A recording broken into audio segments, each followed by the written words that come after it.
Hello everyone, and welcome to the Dice Commando YouTube channel. I'm Andrew, with you here as always. This is Go Again, a fabulous video cast covering the trading card game Flesh and Blood. This video and others like this one are possible thanks to viewers like you. Please show your support with a like and subscribe, and be sure to hit the bell notification icon so you don't miss any new videos. If you want to get involved with the channel, consider becoming a channel member. There are many benefits to channel membership, including access to our Discord, exclusive deck tech and strategy videos, and the opportunity to help create channel content. I want to sincerely thank all our channel members, as I truly couldn't do this without your support. You guys rock. Go Commando. Hello everyone, welcome to Dice Commando and Go Again, a fabulous cast. I am joined once again by Josh. How's it going, man? Going great. How are you? I'm doing okay. The kiddo went to daycare this week for the first time, so the house is a little quieter during the day, which is why Josh and I are recording during the day today. So that aside, that's not much of an update the people out there care about. But today we are going to be talking about Monarch and the recent announcement. The sell sheet was released. We got a whole bunch of info. Josh and I are going to be talking theories, what we're hoping to see, and all sorts of stuff around that.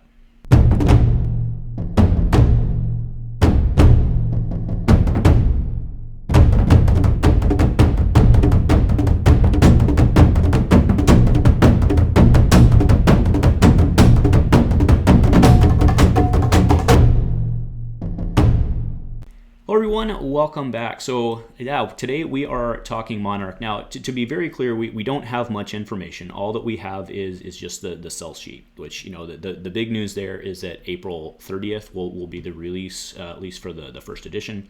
And the preview season, spoiler season, is going to start April 6th. So that's when that's quite a ways away when you put it in perspective. But that's really when we're going to get the majority of the information. So just running down the sell sheet real quick, just so everybody's on the same page. Release date April 30th. There will be 307 new cards. You are getting 15 plus a token in each pack, so we're back to the original, which makes sense. So this is a draftable set. Same box size, 24 packs, 4 per case. The set composition is 1 Fabled, 6 Legendaries, 31 Majestics, 79 Rares, 13 Equipment, 159 Commons, and 18 Tokens. Of course, notice the absence of Super, so they are staying with that, which we knew they were going to be doing that going forward. Rarity distribution looks like it's roughly the same. You get 1 foil per pack. You get 1 rare per or higher, and then basically you get the 2 rares or the extra per pack, right? Whether it's a majestic or whatever else. You do get 1 equipment per pack. That equipment, if there's, who knows what the legendaries will look like, it probably makes sense that there'll be equipment. That would be in that slot. 11 commons per pack, 1 token per pack, and then it looks like it's selling for the same, which is interesting because I know Magic is selling for like $4.29, so they're holding firm at least for now. So, what are your first impressions just on the sell sheet? Is there anything that pops out there as being unexpected? I think the first thing that kind of solidified a lot of people's thoughts about the set is with the number of cards that they're issuing. It seems pretty clear it's going to be 4 new classes, and not just necessarily cards supporting previous classes. So I think that kind of ramps up what new mechanics we might see, what characters, what are they going to be able to do that we haven't already seen. So I'm pretty excited to see what they come out with.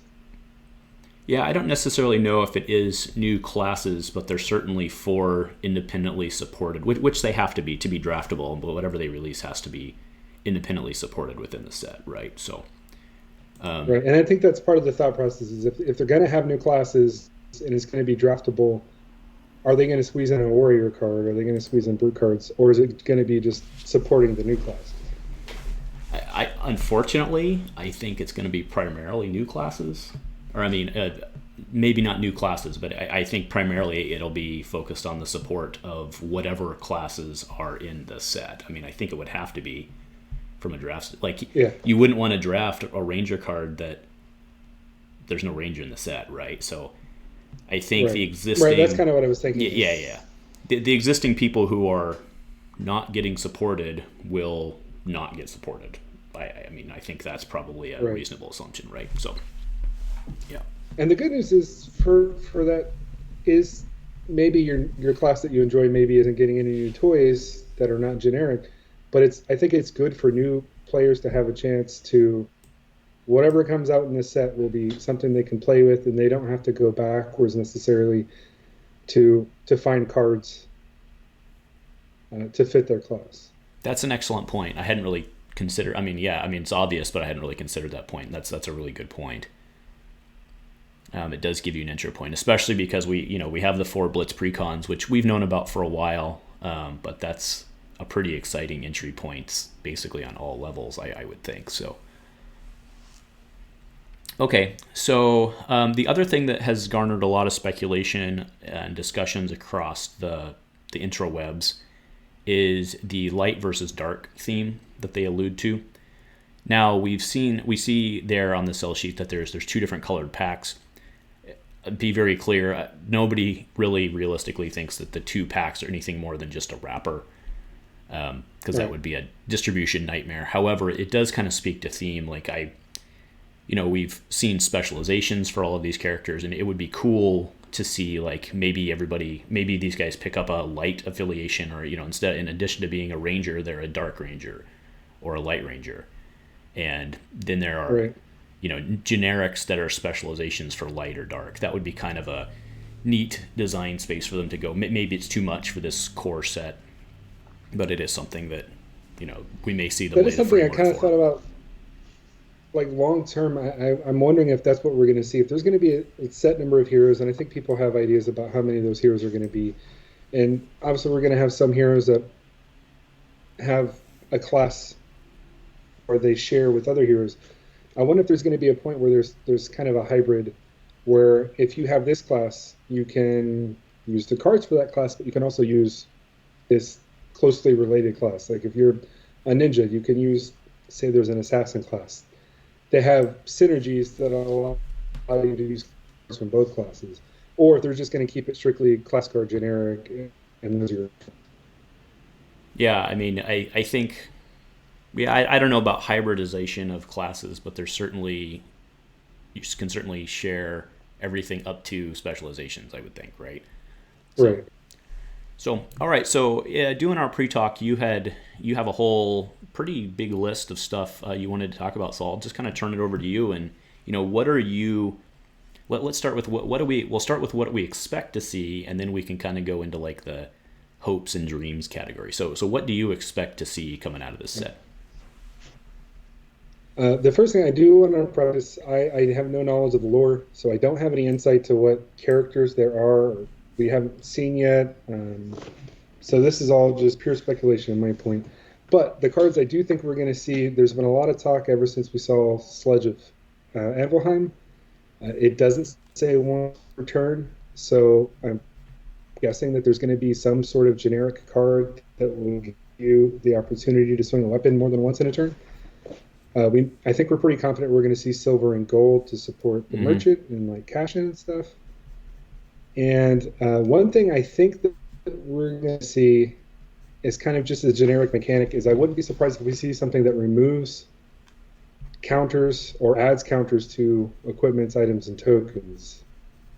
Because we haven't really seen that mechanic yet, and I think that since there's now more cards that can build counters in different ways, it kind of makes sense that there would be something to either enhance that or inhibit that. Yeah, so I can use my new skull cap ad infinitum. There we go. I don't know necessarily if I was thinking mainly for like Dash has a lot of steam counters. I see. So that's all that you expect to see. There's nothing else. I mean, to be clear, going down the rabbit hole of what classes and stuff do we expect to see is probably not worth time at this point. But you specifically had mentioned a lot of speculation around giving additional arsenal slots. I mean, that kind of smells rangery to me. What are your thoughts there? Yeah, because I can't cite the source. I apologize, I don't remember, but someone had pointed out that there was cards that have wording on them that seem to indicate that they're already laying the groundwork for language that allows for more than one card to be in an arsenal. Art of War, right? Doesn't it say destroy all cards in arsenal, right? Right, and I think the wording on Command and Conquer says Oh, a card. that's what I. Oh, no, yeah, I think I'm screwing it up. I think it's Command and Conquer. You're right. And there is one other card I can't think of off the top of my head that allows for there to be the possibility they've kind of thought this out and already have wording and precedence for how it would be handled if there's more cards in Arsenal. Yeah, and to be fair, that may just be smart design planning for way ahead down the road instead of directly down the road. But it's certainly Right. it's certainly a valid point that I've seen that brought up on multiple places as well, and I think that's valid.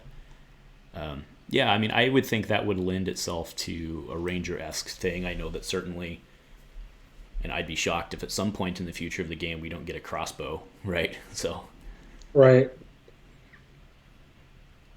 Yeah. And I think the Arsenal thing is one that would be interesting. And there's only, well, I have character ideas that I think would be interesting for their mechanics, but even for generic mechanics that I think would affect everything is uh, when it comes to blocking, we don't we have a lot of cards that affect how you attack, when you attack, how it's buffed, but we don't have a whole lot that deals with blocking. And I'm wondering if we'll see a mechanic at some point that says something like you can't block with a card costing 3 or more, or a card costing 1 or less, or no weapon attacks, uh,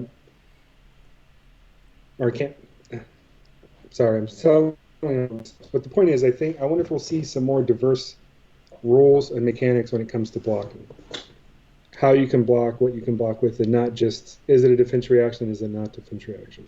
sure. Yeah, I mean, I think everything you just mentioned there is definitely down the road mechanics. Like, I think the question is just, when do we see it? How do we see it? And again, remember, this is a non-rotation game. So the faster they jump into new / off the wall mechanics, the faster you're going to see things. I don't want to say ramp out of control because that's not technically correct, but the faster things can go sideways. Well, yeah, I think that's a very fair point, because if they're creating new mechanics in classes that are unique to them and there's no rotation, either certain newer classes are going to be more dynamic than ones, or they're going to have to try to make the mechanics work in just the generic cards, which is interesting, but it might hurt kind of the design space if there's just certain generic cards you have to have. Like, even now we have a couple with E-Strike and Command and Conquer, and to a certain extent drones. Almost every deck has to have those to be competitive. So if they do make some new mechanics that bring interesting and diverse things, are they going to be shoehorned into be add generic cards, or they're going to make classes stronger going forward? Yeah, I mean, Or is more probably both. I mean, the advantage of you take like a Magic, right? They get to rotate out. So if they do a new mechanic and a block and it is just too bad, they just rotate it out, and that's not the advantage they have here. So hopefully they'll take a much more tempered approach. But for certain, new stuff's always exciting. So with that said, let's go ahead into the kind of the Josh's hopes and dreams. So what are you hoping to see in this set particularly, not just down the road? I mean, you already talked about Sledge. I know that's near and dear to your heart. Oh, absolutely. I kind of came up with what I tried to break down what current mechanics we have with the characters that exist and try to speculate what would be a unique mechanic for any new characters in this set. And I had a couple ideas. I don't know how viable they are, but I do think they'd be interesting. The first idea I had would be, I think I've heard some people talk about some of the lore about we're kind of anticipating, or there could be a character that has a shield, and I think it would be interesting where you have a one-handed weapon and a one-handed shield, and the shield can block a certain number of times before it breaks. So kind of like, what is that? Talishar, right? 3 attacks and it breaks. So you can do something like Right. that. Yeah. Right. And it wouldn't have to be overly complicated. I would think maybe it blocks for 2, it has a number of counters, and then once it breaks, it's gone. And then And I think that would kind of have to be a character theme versus being kind of a generic mechanic, because there's not enough characters that have a one-handed weapon where they could fit a shield. But Yeah, like a that, paladin-like character, sort of. oh, Paladin. I was gonna say that smells warrior-y to me, but yeah, Paladin. I don't know. Maybe that falls under warrior bucket, but who knows? All right. So where do you see um, arcane damage fitting in? Is arcane damage just going to be a kind of a set specific thing, or at least for this? Do you or I guess I don't know. It's a bad way of asking. Do you expect to see arcane damage playing a significant role in this next set? That one's kind of in a weird spot because they already have two different ways that arcane damage exists: purely arcane with the wizard, and then kind of physical and arcane with the Runeblade. I don't know what you could do to explore that space from a new mechanic, and maybe it doesn't have to be a new mechanic. Maybe there's another class that does something similar to a Runeblade, or another arcane caster type that does arcane things. Uh, but it seems kind of like Wizard got a big boost in Crucible, and I don't know what they could do that would bring something new and different to that space. So I don't know if this is. I don't know. I hadn't actually thought about that, and it is an interesting point because it's kind of one of those mechanics it's very cool, but it's very niche, and I wonder if they're going to choose to expand upon that and make it more interesting and have different things you can do with it, or if they're going to let it stay as it is for now and maybe look at that in a later set. Yeah, I have no idea either. The one thing I would think that would kind of make sense, I think, is if there's another type of arcane damage that could be the light side. If Viscerai is dark, and maybe we'll see a character that uses arcane spells in a different way, that would add to kind of the theme that they're setting up. Sure. Well, I mean, so to that end, there's been plenty of just talk, speculation, and this is not particular to one person because it's it's a pretty obvious one. But cleric, for example, for healing, right? Seeing somebody who's focused on healing, like you said, somebody who's focused on defense. A lot of different ways they could go. I would actually be a little scared to see somebody who's pure healing because that seems just kind of like a mill control deck to me, which has definitely other connotations.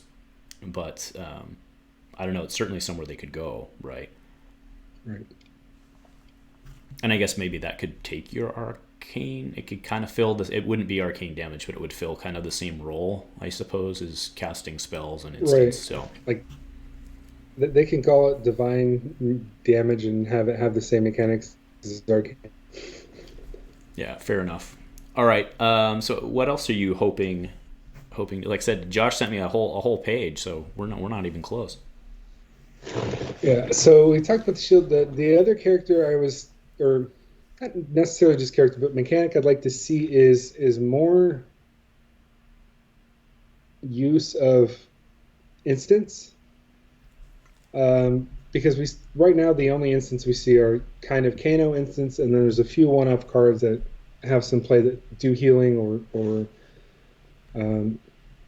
other kind of sort of minor effects. So I wonder if we'll see a class that kind of expands on using instants as kind of a defensive mechanism to hop out of a chain link or avoid an attack, and then obviously there would need to be some balance there that makes it to where it's not OP.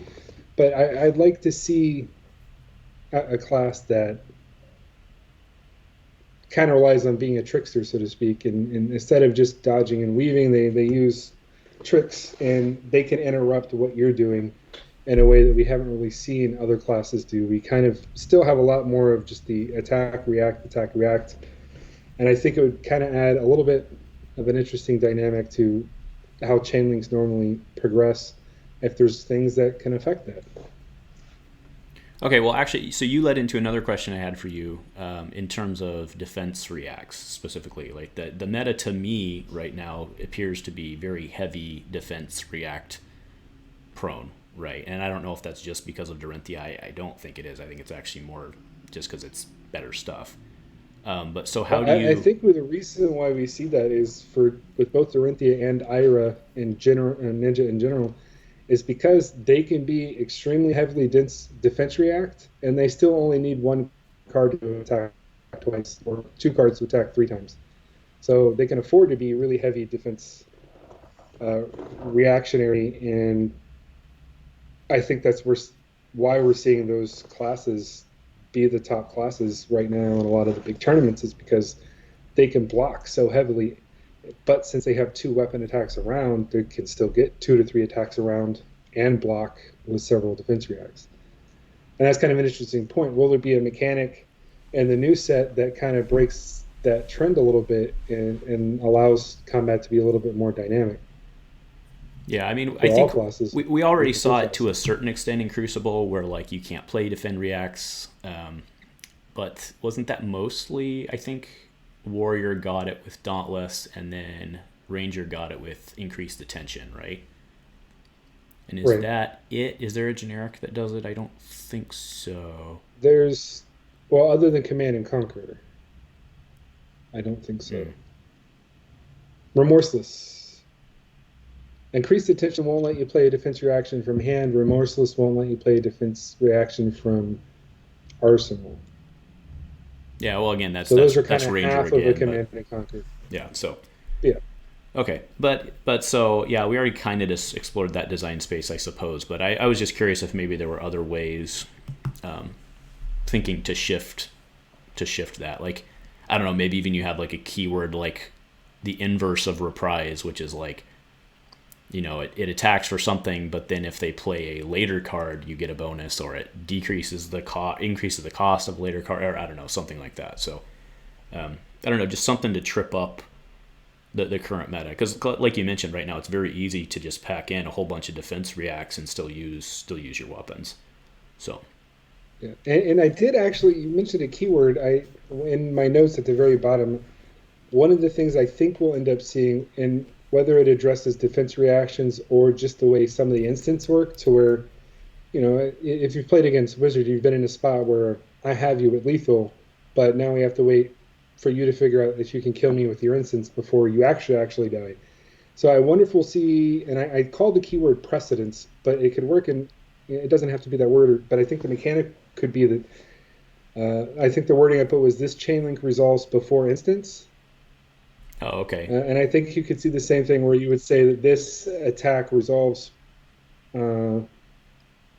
before defense reacts or prevents defense reacts, something like that, something that makes it to where whatever this particular attack is takes precedence in the chain link, or it closes a link before anything else can happen, to kind of shut down some of those either heavy defense reacts cards or instants where, you know, the game completely changes if they get the right number of instants and your attack is perpetually not finishing before the game ends.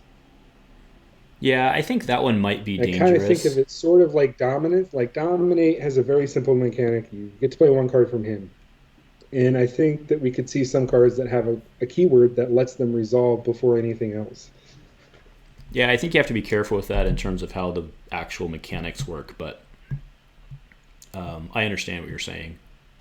I don't know how, but because that would be kind of weird going into the resolutions, right? It's like, okay, I have something that shuts off. Well, I guess once it's played in this game, right? So like you can't react to that getting played. With the way priority works, you can't react to that getting played. Okay, fair enough. So yeah, I don't know. That one I think is outside of my technical expertise on the rules to how we'd have to word that to keep it in control. But right. All right. Well, what else? All right. So if I was to ask you what your number one hope and dream, like your perfect card for Monarch, what would it be? That's a tough one. I don't think a lot about specific cards.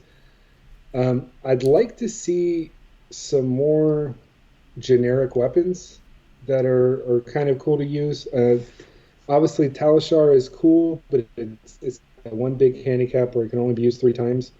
I would like to see a really cool generic weapon that gives a lot of different classes the opportunity to use something maybe they haven't used before. And maybe it'll change kind of the design space for how you build your deck around attacks. I can't think what that weapon would be, but it would have to be pretty awesome. But I do think there's room for more generics that kind of maybe you see classes that normally would only stick to. Like I actually had a lot of fun with the Benji deck where I was using Talishar. Mm-hmm. And if there was more options like that where I can use a ninja and take weapons they maybe normally wouldn't use, sure, maybe it's not optimized, but I had a lot of fun with it. Yeah. Okay, fair enough. So I think last thing I had written down then was this whole angels and demons thing. Like, do you think we see like an angel class or a demon class, or do you think it's like angelic warrior, demonic berserker, or something like that? That'd be interesting, actually. I'm not sure if they're just going to shoehorn like an icon class for each of those concepts, or if we'll see kind of what you alluded to earlier, where you're going to see variations on a theme even within the same class, or heroes, where there's going to be allegiances or things that lean to a certain decision point in how you build your deck to fit a theme, like light or dark. And if we'll see cards that you can't include in a deck together because they're light side or dark side kind of thing. I think it'll be interesting to see how they play it out. I think with 4 classes, I'm imagining that there's going to be indications where maybe 2 are on the light side and 2 on the dark side, 1 of each, and 2 kind of gray area characters. I'm really kind of excited to see it. I'm not sure where they're going with it. Yeah, I agree. I think there's huge design space for them there. I mean, that's one of the things as a designer is if you can create things that give you additional, like, relatively easy design space that you can expand into without necessarily increasing power, especially in that case. Like, if you just throw an icon, like you said, that's kind of where my head was. Like, you just throw an icon on somebody that makes them light or dark, and then you can design cards around that have 0 interaction with the non-existing card or the existing card pool. That's a pretty easy design space that manages creep in a very good level, right? So, yeah, very, very cool. So, I mean, I think, that the reality is this has been out for, 2 weeks now, since, or, 10 days or something when we're shooting the sell sheet. We can speculate on it for years, but the reality is we're going to start seeing more stuff coming. LSS does a pretty good job with comms, and at the very least, come August 6th, April 6th, I think we're going to know a lot more, right? So that'll be very cool. Yeah. So awesome. Well, thanks for joining me today, midday. This was great. You got anything else? It's great to be back on. Yeah, we've been missing you. It's been rough for Josh and I to link up over the holidays, which I think makes sense for people with families. But we've been talking on the Discord. He keeps us updated whenever he goes and sweeps his local. So that was chill. It hasn't happened in a while, but I'll get back to it. Well, didn't you win 3? You went 3-0 the other day with, what was it? There was 2 weeks ago. I ended up sweeping with Kayo. Oh, Kayo. And then I got wiped out trying that Runeblade 1-turn kill last week. And this week I tried Ranger. Went 1 and 2, and it was kind of close. So I think if I tweak that deck, I might have some more success with it. We'll see. Yeah, Ranger and Blitz playing the dominate strategy, I think, is actually pretty reasonable. So maybe you and I need to put our heads together on that one. So yeah, I would love to do a cast where I come in here and say I went 3-0 with Ranger, and here's how I did it. I would love that too. So, all right, well, we are going to get out of here today. Again, thanks for joining me. So if you guys have been watching and you like what we're talking about, make sure to subscribe. We'd love to hear you join that conversation, right? Crowdsourcing not only the ideas, but also the information coming from different places. If you comment below, help us collect it and get that conversation going. It's much appreciated, and it's great for the community. So I just wanted to thank Josh again for coming, and we'll have him on very, very shortly again, hopefully next week. And if nothing else, guys, go Commando.